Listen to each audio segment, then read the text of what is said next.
Halo sahabat guru penggerak, saya Iputu Ari Irawan, calon guru penggerak angkatan 7, Kabupaten Karangasem, Provinsi Bali. Berikut saya paparkan tugas koneksi antar materi modul 3.1, pengambilan keputusan berbasis nilai-nilai kebajikan sebagai pemimpin. Pertama, bagaimana filosofi Ki Hajar Dewantara dengan Pratap Triloka memiliki kaitan dengan penerapan pengambilan keputusan sebagai seorang pemimpin? Dalam filosofi tersebut mengandung nilai-nilai kebajikan, keteladanan, kerjasama, dan dukungan yang diperlukan dalam menghadapi berbagai dilema etika dan rujukan moral di lingkungan sekolah. Pratap Triloka terdiri dari 3 unsur, yaitu Ing Ngasa Suntelodo yang artinya di depan memberi contoh, Ing Madyo Mangun Karso di tengah membangun semangat, dan Tekuri Handayani yang artinya di belakang memberi dorongan. Filosofi ini menunjukkan bahwa seorang pemimpin pembelajaran harus mampu memberikan teladan yang baik, membangun motivasi dan kerjasama, serta memberikan dukungan kemerdekaan kepada orang yang dipimpinnya. Dengan demikian, pengambilan keputusan sebagai seorang pemimpin pembelajaran harus berdasarkan nilai-nilai universal, keberpihakan pada banyak orang, dan dapat dipertanggungjawabkan. Pengambilan keputusan juga harus berlandaskan pada sistem Among yang merupakan cara Ki Hajar Dewantara dalam mendidik anak-anak dengan menghormati kodrat dan potensi mereka. Kedua, bagaimana nilai yang tertanam dalam diri kita berpengaruh kepada prinsip-prinsip yang kita ambil dalam pengambilan suatu keputusan.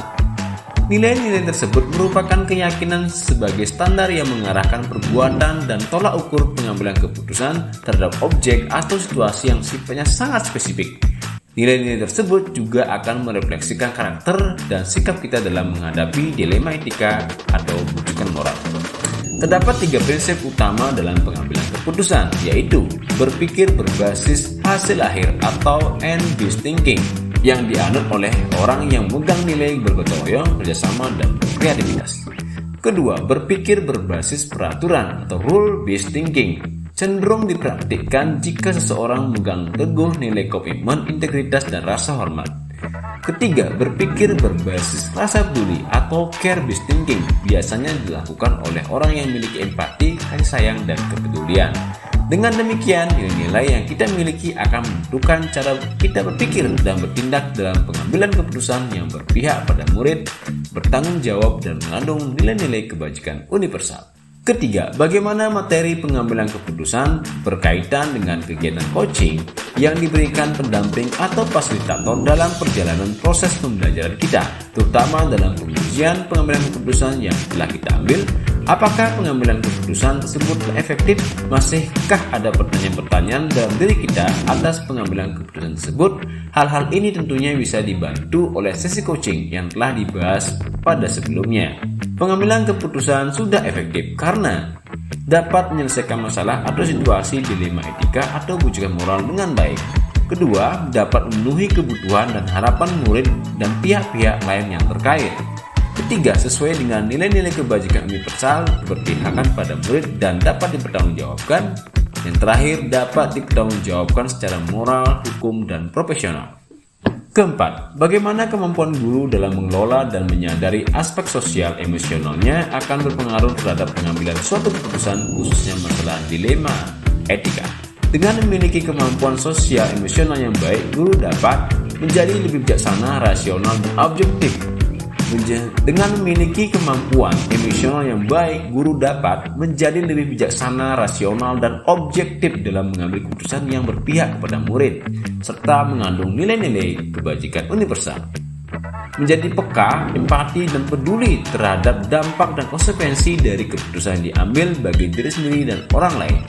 Menjadi lebih mampu mengendalikan emosi negatif seperti marah, sedih, atau takut yang dapat mengganggu proses pengambilan keputusan. Menjadi lebih mampu berkolaborasi, berdiskusi, dan berkonsultasi dengan pihak-pihak terkait dalam pengambilan keputusan yang melibatkan dilema etika. Menjadi lebih mampu merefleksikan dan mengevaluasi keputusan yang telah diambil serta belajar dari pengalaman pengambilan keputusan. Kelima, bagaimana pembahasan studi kasus yang fokus pada masalah moral atau etika kembali kepada nilai-nilai yang dianut seorang pendidik. Nilai-nilai yang dianut seorang pendidik menjadi dasar atau acuan dalam menentukan sikap dan tindakan yang etis, konstruktif, dan sehat bagi diri sendiri dan orang lain. Nilai-nilai yang dianut seorang pendidik dapat mencerminkan karakter, pemahaman, pandangan, dan komitmen terhadap tujuan pendidikan sebagai sarana pengembangan karakter. Nilai-nilai yang dianut seorang pendidik juga dapat mempengaruhi prinsip-prinsip pengambilan keputusan. Apakah berpikir berbasis hasil akhir, berpikir berbasis peraturan, atau berpikir berbasis rasa peduli. 6. Bagaimana pengambilan keputusan yang tepat? Tentunya berdampak pada terciptanya lingkungan yang positif, kondusif, aman, dan nyaman. Benar sekali, pengambilan keputusan yang tepat dapat menciptakan lingkungan yang positif, kondusif, aman, dan nyaman bagi semua pihak yang terlibat dalam proses pembelajaran. Lingkungan yang demikian dapat mendukung perkembangan karakter, potensi, dan prestasi murid, serta meningkatkan kesejahteraan dan profesionalisme guru. Pengambilan keputusan yang tepat juga dapat membangun kepercayaan, kerjasama, dan harmoni antara guru, murid, orang tua, dan masyarakat. Oleh karena itu, pengambilan keputusan sebagai pemimpin pembelajaran merupakan keterampilan yang penting dan perlu terus diasah dan dikembangkan. 7. Apakah tantangan-tantangan di lingkungan Anda untuk dapat menjalankan pengambilan keputusan terhadap kasus-kasus dilema etika? Adakah kaitan dengan perubahan paradigma di lingkungan Anda? Tantangan-tantangan yang saya hadapi antara lain adanya kecenderungan untuk mengambil keputusan berdasarkan emosi, preferensi pribadi, tekanan sosial, atau kepentingan kelompok tertentu tanpa mempertimbangkan dampak dan konsekuensi bagi semua pihak yang terlibat. Adanya perubahan paradigma di lingkungan yang menuntut guru untuk menjadi lebih profesional, inovatif, kolaboratif, dan reflektif dalam mengambil keputusan sebagai pemimpin pembelajaran. Kaitannya dengan perubahan paradigma di lingkungan saya adalah perubahan paradigma menuntut guru untuk meningkatkan kompetensi sosial emosional agar dapat mengelola dan menyadari aspek sosial emosionalnya dalam pengambilan keputusan. Perubahan paradigma menuntut guru untuk meningkatkan keterampilan berpikir kritis, kreatif, dan analitis mereka agar dapat menjelajahi berbagai opsi dan alternatif dalam pengambilan keputusan. Perubahan paradigma juga menuntut guru untuk meningkatkan keterampilan berkomunikasi, bekerjasama, dan menyelesaikan konflik agar dapat berdiskusi, berkonsultasi, dan kolaborasi dengan pihak-pihak terkait dalam pengambilan keputusan. Perubahan paradigma menuntut guru untuk meningkatkan keterampilan merefleksikan dan mengevaluasi agar dapat belajar dari pengalaman pengambilan keputusan dan melakukan perbaikan jika diperlukan. 8. Apakah pengaruh pengambilan keputusan yang kita ambil ini dengan pengajaran yang memerdekakan murid-murid kita? Bagaimana kita memutuskan pembelajaran yang tepat untuk potensi murid kita yang berbeda-beda? Pengambilan keputusan yang kita ambil dapat mencerminkan nilai-nilai kebajikan universal serta keberpihakan pada murid. Kedua, pengambilan keputusan yang kita ambil dapat menentukan kualitas, relevansi, dan efektivitas pembelajaran yang dapat memenuhi kebutuhan, harapan, dan potensi murid. Ketiga, pengambilan keputusan yang kita ambil dapat memberikan kesempatan, dukungan, dan motivasi kepada murid untuk berpartisipasi, berinisiatif, berkolaborasi, dan berekspresi dalam proses pembelajaran. Pengambilan keputusan yang kita ambil dapat membantu murid untuk mengembangkan keterampilan berpikir kritis, kreatif, dan analis, serta kompetensi sosial emosional mereka dapat menjadi tantangan dan peluang di masa depan. Bagaimana kita memutuskan pembelajaran yang tepat untuk potensi murid kita yang berbeda-beda?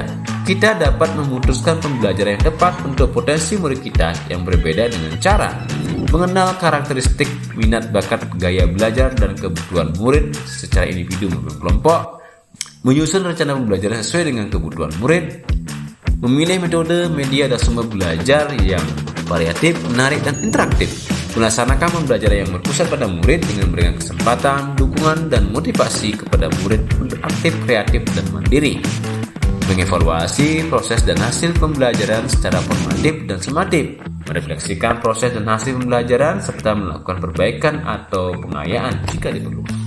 9. Bagaimana seorang pemimpin pembelajaran dapat mengambil keputusan dapat mempengaruhi kehidupan atau masa depan murid-murid? Memberikan teladan, motivasi, dan dorongan kepada murid-murid untuk belajar dan mengembangkan diri sesuai dengan potensi dan minat mereka. Menyusun dan melaksanakan pembelajaran sesuai dengan kebutuhan murid, memilih dan menggunakan metode, media, sumber belajar, dan strategi penilaian yang variatif, menarik, interaktif, dan bermakna bagi murid, membangun lingkungan belajar yang positif, kondusif, aman, dan nyaman bagi murid, mengakomodasi keberagaman dan aspek sosial emosional murid dalam pembelajaran, mengevaluasi dan merefleksikan proses dan hasil pembelajaran, serta melakukan perbaikan jika diperlukan. Dengan demikian, seorang pemimpin pembelajaran dapat membantu murid-muridnya untuk meningkatkan kualitas keterampilan berpikir kritis dan kreatif, mencapai prestasi akademik yang optimal, mengembangkan karakter sesuai dengan nilai-nilai kebajikan universal, memiliki kemandirian, inisiatif, kolaboratif, dan ekspresi dalam belajar, serta memiliki kesiapan dan kemampuan untuk menghadapi tantangan di masa depan. 10. Apakah kesimpulan akhir yang dapat Anda tarik dari pembelajaran modul materi ini dan keterkaitannya dengan modul-modul sebelumnya? Modul ini memberikan pengetahuan, pemahaman, dan keterampilan yang penting bagi seorang guru sebagai pemimpin pembelajaran untuk dapat mengambil keputusan yang tepat, bijak, dan bertanggung jawab dalam proses pembelajaran yang dapat memenuhi kebutuhan, harapan, dan potensi murid serta mendukung pengembangan karakter, prestasi, dan kesejahteraan mereka. 11. Sejauh mana pemahaman Anda tentang konsep-konsep yang telah Anda pelajari di modul ini, yaitu dilema etika, rujukan moral, paradigma pengambilan keputusan, prinsip pengambilan keputusan, dan 9 langkah pengambilan dan pengujian keputusan. Adakah hal yang menurut Anda luar dugaan? Hal-hal yang menurut saya luar dugaan adalah saya tidak menyangka bahwa ada begitu banyak situasi dilema etika yang mungkin saya hadapi sebagai seorang guru dan pemimpin pembelajaran. Saya tidak menyangka banyak ada faktor yang perlu dipertimbangkan dalam pengambilan keputusan, seperti nilai-nilai kebajikan universal, keberpihakan pada murid, dan dampak maupun konsekuensi bagi semua pihak terkait. 12. Sebelum mempelajari modul ini, pernahkah Anda menerapkan pengambilan keputusan sebagai pemimpin dalam situasi moral dilema? Bila mana pernah, apa bedanya dengan apa yang Anda pelajari di modul ini? Pernah. Bedanya dengan apa yang saya pelajari di modul ini adalah di modul ini saya belajar tentang konsep-konsep yang dapat membantu saya dalam mengambil keputusan dalam situasi moral dilema seperti paradigma, prinsip, dan langkah-langkah pengambilan keputusan. 13. Bagaimana dampak mempelajari konsep ini buat Anda? Perubahan apa yang terjadi pada cara Anda dalam mengambil keputusan sebelum dan sesudah mengikuti pembelajaran modul ini? Dampak mempelajari konsep ini bagi saya adalah saya menjadi lebih paham dan sadar tentang pentingnya pengambilan keputusan sebagai pemimpin pembelajaran yang berbasis nilai-nilai kebajikan universal, keberpihakan pada murid, dan pertanggungjawaban. Saya menjadi lebih terampil dan percaya diri dalam pengambilan keputusan dalam situasi moral dilema. Saya menjadi lebih mampu dan tanggap dalam mengelola dan menyadari aspek sosial emosional saya dan orang lain setiap pengambilan keputusan. Saya menjadi lebih berkembang dan profesional dalam menguji dan mengevaluasi pengambilan keputusan yang telah saya ambil. Perubahan yang terjadi pada cara saya dalam mengambil keputusan sebelum dan sudah mengikuti pembelajaran modul ini adalah sebelum mengikuti pembelajaran modul ini, saya cenderung mengambil keputusan berdasarkan emosi atau tekanan tanpa mempertimbangkan nilai-nilai kebajikan. Sesudah mengikuti pembelajaran modul ini, saya cenderung mengambil keputusan berdasarkan analisis, rasionalitas, atau konsultasi dengan mempertimbangkan nilai-nilai kebajikan, dampak, dan konsekuensi bagi semua pihak. 14. Seberapa penting mempelajari topik modul ini bagi Anda sebagai seorang individu dan Anda sebagai seorang pemimpin? Sangat penting, karena sebagai seorang individu saya dapat meningkatkan pengetahuan, pemahaman, dan keterampilan saya tentang pengambilan keputusan sebagai seorang pemimpin pembelajaran yang berbasis nilai-nilai kebajikan, berpihakan pada murid. Sebagai seorang individu, saya dapat mengembangkan keterampilan sosial emosional dan coaching yang dapat membantu saya dalam mengelola dan menyadari aspek sosial emosional saya dan orang lain dalam pengambilan keputusan serta memberikan umpan balik yang membangun. Sebagai seorang pemimpin, saya dapat berdiskusi, berkonsultasi, dan kolaborasi dengan pihak-pihak terkait dalam mengambil keputusan serta membangun kepercayaan, kerjasama, dan harmoni antara guru, murid, orang tua, dan masyarakat.